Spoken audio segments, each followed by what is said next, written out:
இயேசுவின் அன்பு இதயங்களுக்கு காலை வணக்கம்.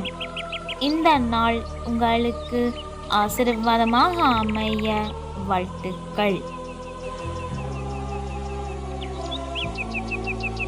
இப்புதிய நாளுக்கான ஆசீர்வாத இறைவசனம் இணைச்சட்டம் அதிகாரம் 28 இறை வார்த்தை 9.